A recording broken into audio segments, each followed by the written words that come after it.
Finally আজ সেই দিন যে দিনের অপেক্ষা করে থাকে গোটা ক্রিকেট বিশ্ব, গোটা ভারতবাসী, গোটা পাকিস্তানবাসী।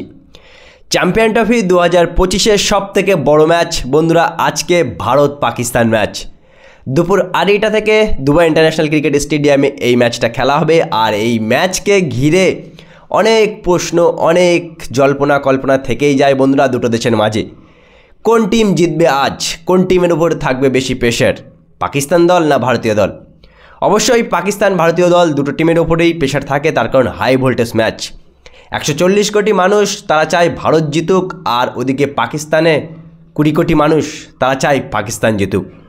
যেহেতু এই টুর্নামেন্টের শুরুটা পাকিস্তান নিউজিল্যান্ডের কাছে একটা হার দিয়ে করেছে, সুতরাং আজকে ভারতের কাছে যদি পাকিস্তান হেরে যায় তাহলে পাকিস্তান কিন্তু সোজা বাড়ি চলে যাবে। এই চ্যাম্পিয়ন ট্রফির সেমিফাইনাল খেলার আর কোনো সম্ভাবনায় থাকবে না পাকিস্তান টিমের।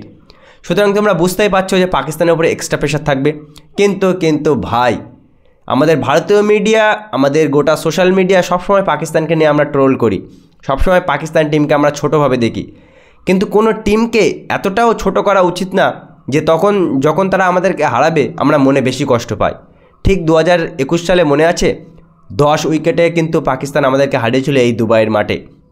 যত বড়ই কথা আমরা বলি না কেন, দিন শেষে আজকে যারা বেটার ক্রিকেট খেলবে তারাই কিন্তু জিতবে বন্ধুরা। আমরা জানি পাকিস্তানের উপর এক্সট্রা প্রেশার থাকবে, আমরা জানি দুবাইয়ের মাঠে যে রেকর্ডটা কিন্তু পাকিস্তানের তরফেই বলে। তার কারণ পাকিস্তান ভারতকে এই মাঠে দুবার হারিয়েছে। এই মাঠে বাবর আজম ফর্মে চলে আসবে, এই মাঠে রিজওয়ান রান করে, এই মাঠে শাহিন শাহ আফ্রিদি, নাসিম শাহরা কিন্তু অনেক ভয়ঙ্কর হতে পারে। সুতরাং যারা মনে করছো যে ভারত চোখ বন্ধ করে জিতে যাবে, একেবারেই কিন্তু না ভাই।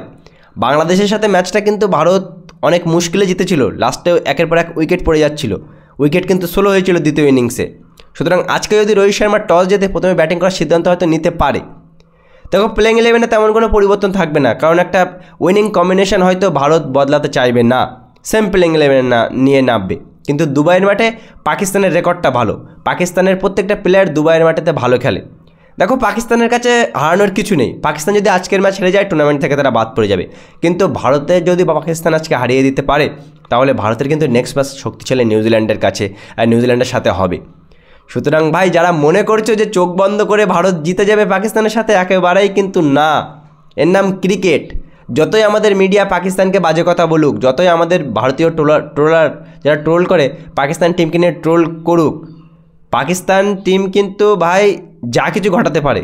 কারণ এরা এমন একটা টিম যে জঘন্য ম্যাচ হেরে যায়, আবার এমন সারপ্রাইজ দিয়ে দেয় ভারতের সামনে, মানে আমাদের সহ্য করা মুশকিল হয়ে যায়। সুতরাং ভাই, ক্রিকেট টিম ভালো খেলতেই পারে। আমরা বাবর আজমকে নিয়ে ট্রোল করি, আমরা যাকে তাকে নিয়ে ট্রোল করি, কিন্তু এটা ট্রোল করাটা কিন্তু উচিত না।